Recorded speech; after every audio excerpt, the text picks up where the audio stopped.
Bismillahirrahmanirrahim. Bizina rya Allah nyirimpuhwe nyiribambe. Tugiye gusoma Quran. Imwe mu mirongo ya Quran twarebera hamwe suratul Maida, sura yitiriwe ameza.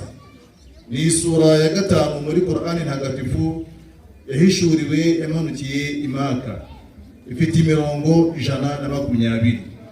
Ni sura igaragaza amateka ya Yesu mwene Maria, umunsi wo kwimperuka, umunsi azazurwa hamwe n'ibindi biremwa, agahagarara imbere y'umuremyi we Allah, abagacirwa urubanza nk'abandi bose.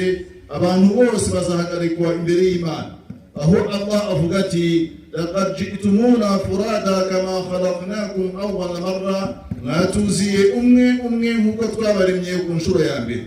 Rero ahangaha tugiye gusoma imirongo muri Quran ibwira cyane ba bantu bizera ko Yesu ari Imana cyangwa se ari umwana wayo.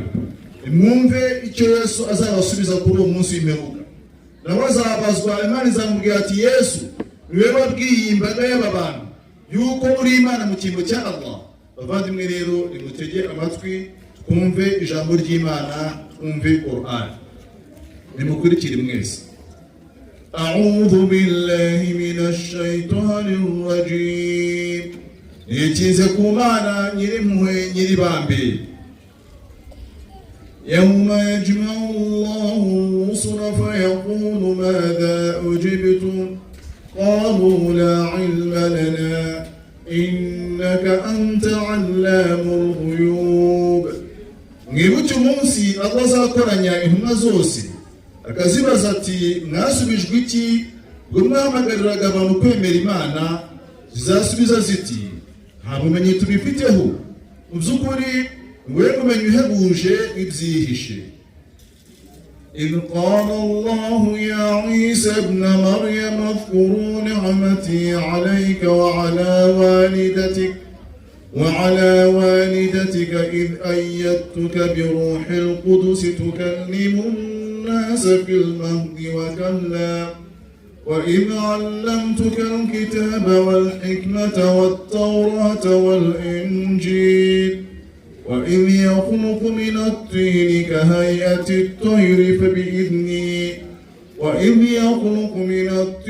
كهيئة الطير بإذني فتنفخ فيها فتكون طيرا بإذني وتبرئ الأكمه والأبرص بإذني وإن تخرج الموتى بإذني وإذ كففت بني إسرائيل عنك إذ جئتهم بالبينات فقال الذين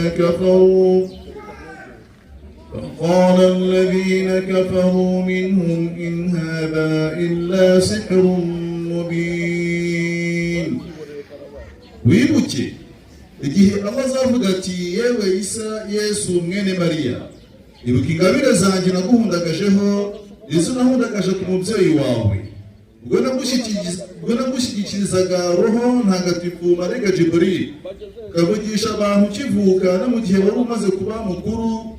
Unibuke igihe nakwigishaga kwandika umuhanga Taurati n'Ivanjiri, ndetse n'igihe wabumbaga ibumba ukarikuramo igisa nk'inyoni ku burenganzira bwanjye, nuko ugahuhamo maze kikaba inyoni ku bushobozi bwanjye, ugakiza impumyi n'ababembe ku bushobozi bwanjye.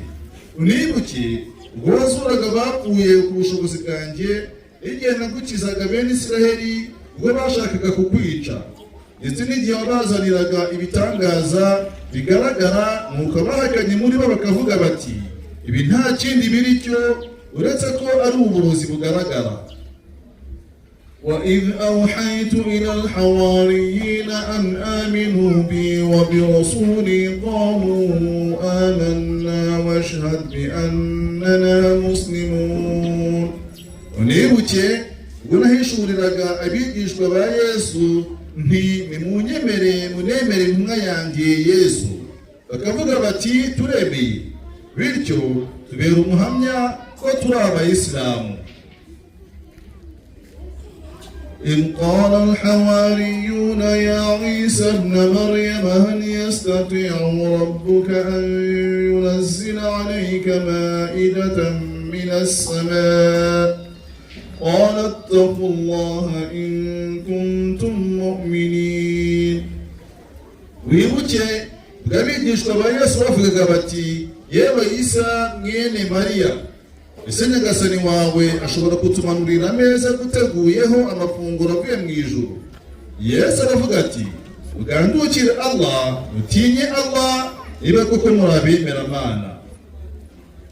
قالوا نريد أن نأكل منها وتطمئن قلوبنا ونعلم أن قد صدقتنا ونكون عليها من الشاهدين. abigishwa be baravuga bati turashaka kuyaryaho kugira ngo imitima yacu tuze ndetse tunamenye ko ibyo watubwiye ko ari intumwa y'Imana ari ukuri koko kandi tube n'abahamya b'icyo gitangaza. قال عيسى ابن مريم اللهم ربنا أنزل علينا مائدة من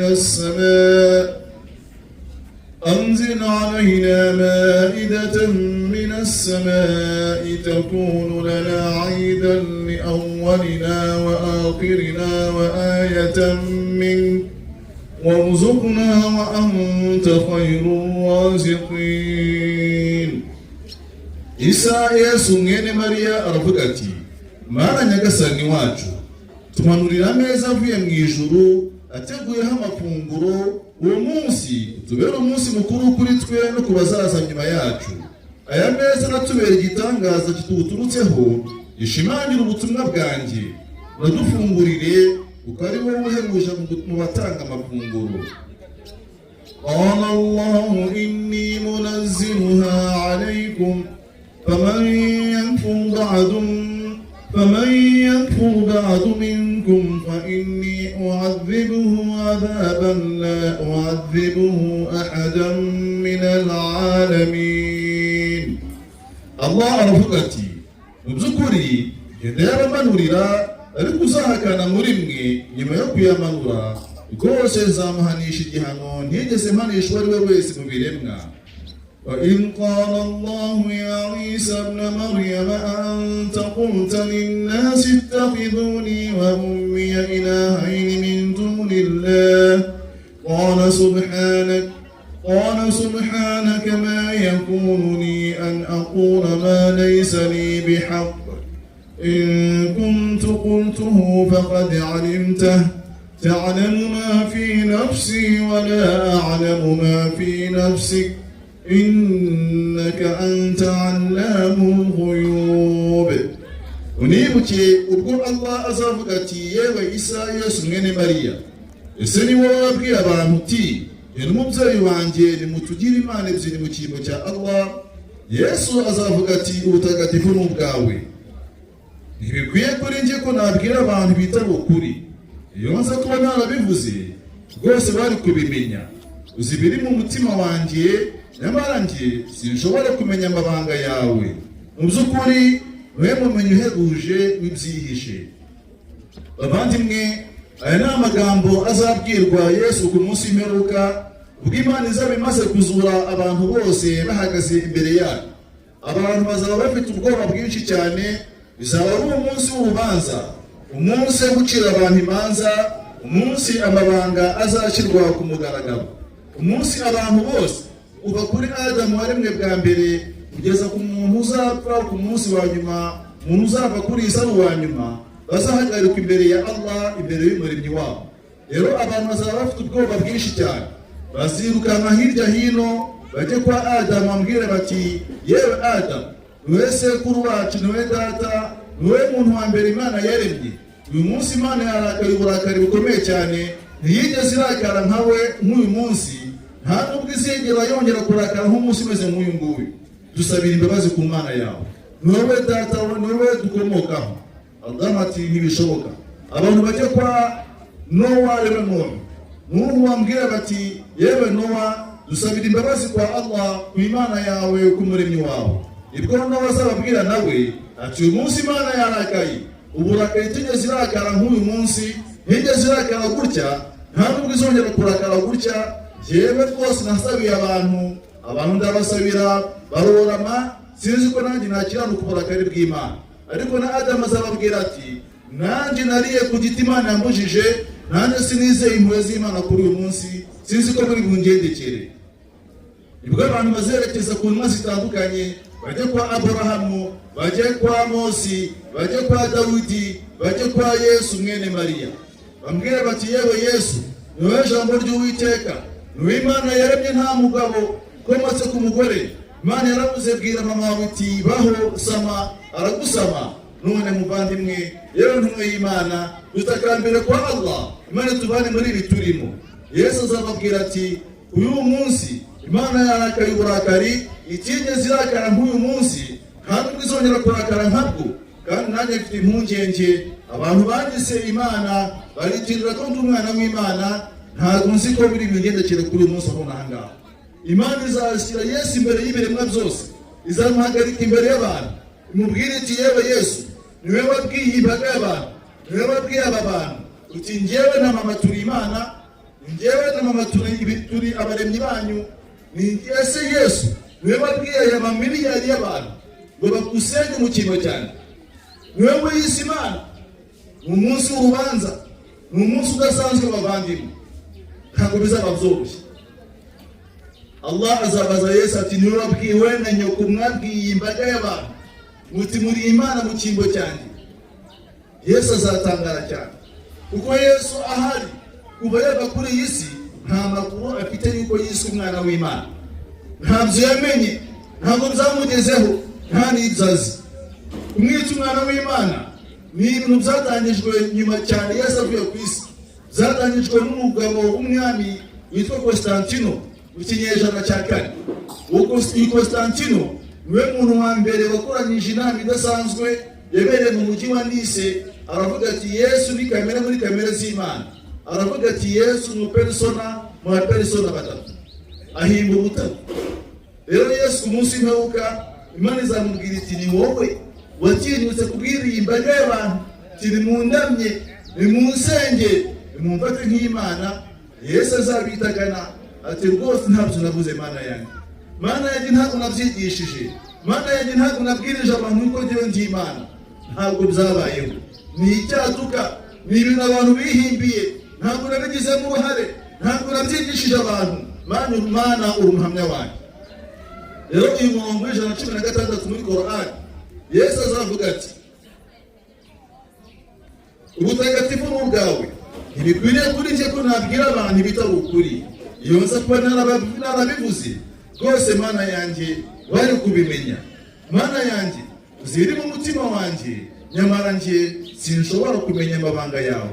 Mu by'ukuri niwe mumenyi uhebuje n'ibyihishe.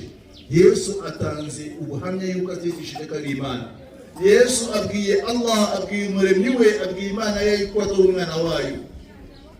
Nimwumva amagambo Imana Yesu azakomeza kuvuga umunsi w'urubanza, ku munsi w'imperuka.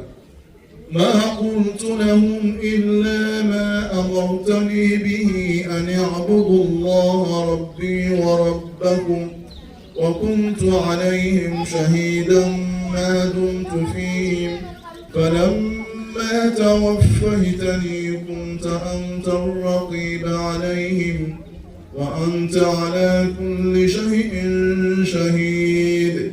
نتيجة نبغيه uretse inzoba ntegetse. Yesu niwe uri kuvuga ahangaha, ni amagambo azababwira Imana ku munsi w'imperuka imbere y'ibiremwa byose byakusanyijwe, abantu bose bahagaze imbere ya Allah, imbere y'umuremyi wabo. Ati nta kindi nababwiye Mana yanjye uretse inzoba ntegetse, uretse inzoba ntegetse. Kubabwira nti nimusenge Allah nyagasani wanjye akabara nyagasani wanjye, kandi nabo umuhamya wabo mu gihe cyose nari kumwe nabo. Ariko ubwo wazamuraga iwawe, niwe wari umugenzuzi wabo, kandi wowe uri umuhamya uhebuje wa buri kintu. Ubu ni Yesu uri kuvuga. In tu'adhibhum fa innahum ibaduk, in tu'adhibhum fa innahum ibaduk, wa in taghfir lahum fa innaka antal azizul hakim. Yesu azakomeza kubwira Imana avuga ati Mana nuramuka ubahannye rwose n'abagaragu bawe bahanira yuko bavuze yuko genda Imana cyangwa se umwana w'Imana, ibyo n'ubahura Mana ukabibahanira rwose n'abagaragu bawe, kandi nubababarira mu by'ukuri ni wowe munyacyubahiro bihebuje nyir'ubugenge buhambaye. Yesu azamaze gutanga ubuhamya bw'imbere ya Allah. Imana nta ruhare nagize mu kubwira abantu yuko twanyita umwana w'Imana. Imana nta ruhare nabigizemo yuko abantu bavuga yuko ndiwe ndi Imana. Imana nzi kufuha. Imana ntawe uri wenyine urumwe rukumbi. Ntabwo wabyaye ntabwo ugira umwana. Ntabwo wabyaye ntabwo ugira umubyeyi. Uri uwa mbere ntawe ukubanziriza. Kandi uri uwa nyuma ntawe uzaguheruka. Ni wowe wenyine ntawe uhwanye nawe. Ntawe usa nawe. Uri Imana imwe rukumbi. Mana ibyo byose bambeshye inyuma yo kuva kuri iyi si, Mana ubibareze n'abagaragu bawe n'ibiremwa byawe. Qala Allahu hadha yawmu yanfa'u as-sadiqina sidquhum lahum jannatun tajri min tahtiha al-anharu khalidina fiha abada radiyallahu anhum wa radu anhu ذلك الفوز العظيم. Allah avuga ati uyu munsi abanyakuri bagirirwa akamaro n'ukuri kwabo ari umunsi w'imperuka nyine. Baragororerwa ubusitani butembamo imigezi bazabamo ubuziraherezo. Allah yarabishimiye nabo baramwishimira. Uko niko gutsinda guhambaye. لله ملك السماوات والأرض وما فيهن وهو على كل شيء قدير. ubwami bw'ibirere n'ubw'isi n'ibirimo byose ni ibya Allah kandi niwe ushobora byose.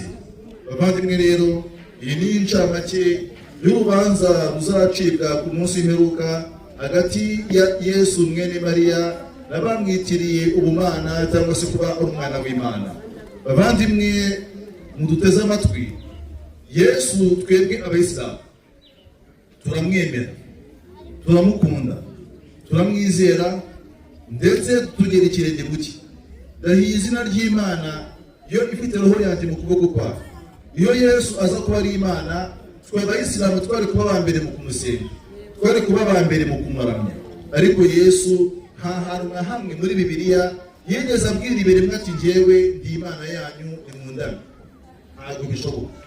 Yarabyitiriwe ndetse byemezwa n'uwo muntu twavuze haruguru rero Constantino bari batangije iyo myemerere. Rero Yesu none aha ngaha kuri uyu munota tuvugana ntabwo azi ko abantu bamusenga, ntabwo azi ko abantu bamuramya, ntabwo azi ko abantu bamukuza, nta nubwo azi ko abantu bamwita Imana cyangwa se umwana w'Imana. Bavandimwe mugaruke ku kuri, mwemereye Yesu wa nyawe, Yesu w'ukuri, Yesu waje ari intumwa y'Imana n'umugaragu wayo, akaza kwigisha abantu mu gihe cye mu gihugu cya Palestine. Ndetse na Yesu uyu nguyu turi kuvuga mu bantu yigishaga mu gihe cye abenshi ntibari bamuzi. Yesu ni muri Yohana 5:5 Yesu yakijije umudamu wari umaze mu mihango imyaka 37. Uyu mudamu amaze kumukiza aratandukanye, aho n'abantu bamwikoreje uburiri ku isabato, baramubaza bati ninde wakwikoreje uburiri ku isabato? Aravuga ati simuzi. Ntabwo yari azi Yesu, kandi bari ku gihe kimwe, barabanye mu gihugu kimwe, mu mudugudu umwe, ariko amufata nk'abandi bantu bose. Uribuka muri Yohana 10:12 Yesu ubwo yakizaga impumyi. Amaze gukiza impumyi, abantu bahura na wa muntu bari impumyi ari kureba, baramubaza bati ubwo mukijije uramuvugaho iki? Aravuga ati ni umuhanuzi. Ntabwo yasubije ati njyewe ndi Imana cyangwa ndi umwana w'Imana. Bavandimwe rero tugaruke ku kuri, twemere Yesu wa nyawe, tumufate nk'uko yari we, two kumuhimbira icyo atari cyo, kuko ntacyo bizatwongerera, ahubwo ku munsi w'imperuka bizaduteranya n'umuremyi wacu. Imana irafuha, Imana niyo igitangaza, Imana niyo ukwiriye ubwami bwo Imana ifite ubwami bwo mu isi no mu ijuru. Imana niyo yonyine ikwiriye gusengwa, ikwiriye kugaragirwa, naho ibindi byose ni ibiremwa, ibindi byose bisenga Allah. Turabahamagara kwemera Yesu wa nyawe, tukamukurikira, tukamwizera, tukamusabira imigisha ku Mana, ariko Yesu ntabwo ari Imana. Izina ry'Imana yo mu ijuru ntabwo ari Imana. Nkuko nabivuze, iyo aza kuba ari Imana cyangwa se umwana wayo, twe abayisilamu twari kuba abambere tumukurikira. Niyo mpamvu rero Yesu uyu nguyu twebwe abasilamu turamukunda. Niyo mpamvu uzasanga ikigaragaza ko abayisilamu dukunda Yesu, tumwitirira abana bacu twabyaye. Ntabwo ushobora kubona umuryango w'abayisilamu wagira abana bageze kuri 30 akaba ari umwana bitirira Yesu. Ntabwo bibaho. Ni ikimenyetso. Ariko uzambwira umukristo umwe wise umwana we yuko ari Yesu, ati umwana wanjye mwitiriye Yesu. Iyo ukunda umuntu ukina filime, mwitirira abana bawe. Iyo ukunda umukinnyi cyangwa se umucuranzi, umuhanzi, mwitirira abana bawe. Ndashaka kumbwira niba ukunda Yesu bigaragarira kuki? Mu bikorwa cyangwa ndashaka kumbwira ikintu kimwe kigaragaza urukundo mufitiye Yesu, bitari mu ndirimbo no kumuramya no kumuhimbaza. Twebwe abayisilamu dusenga nka Yesu, abayisilamu twambara nka Yesu, abayisilamu tugira ikirenge mu cya Yesu. Wowe mu Kristo ukunda Yesu, bwira ikintu kimwe ukurikiza kuri Yesu, kimwe gusa. Bavandimwe rero, mu gusoza turasaba Uwiteka Allah Imana yo mu ijuru nuko yadushoboza ikatwereka ukuri ndetse ikadushoboza kugukurikira, kandi ikatwereka ikinyoma ikadushoboza kukirinda. Ikazaduhuza na Yesu ku munsi w'imperuka, ikazaduhuza na Muhammad ku munsi w'imperuka, ikazaduhuza na Aburahamu na Mose na Nowa n'abandi bahanuzi, ikazatuzura twishimye kandi twishimiwe n'Imana. Abavandimwe, turabifuriza ko mwayoboka Isilamu mukemera Yesu wa nyawe, kuko ariyo ntandaro yo kurokoka ku munsi w'imperuka, umunsi uhambaye, umunsi w'akaga, umunsi w'urubanza, umunsi umuntu azazuka nta buhungiro, nta buvugizi uretse kwa Allah, Imana nyir'impuhwe, Imana yo mu ijuru. Mana yacu, turagusaba yuko iyi mbaga y'Abanyarwanda n'abandi banteze amatwi wabayobora, ukabashoboza gukurikira ukuri, bakakira Isilamu nk'idini y'intumwa n'abahanuzi, ndetse Mana ukabashoboza kwirinda ikinyoma no kukibereka no kukigendera kure, bakazatabaruka ari Abayisilamu. Wassalamu alaikum wa rahmatullahi wa barakatuh.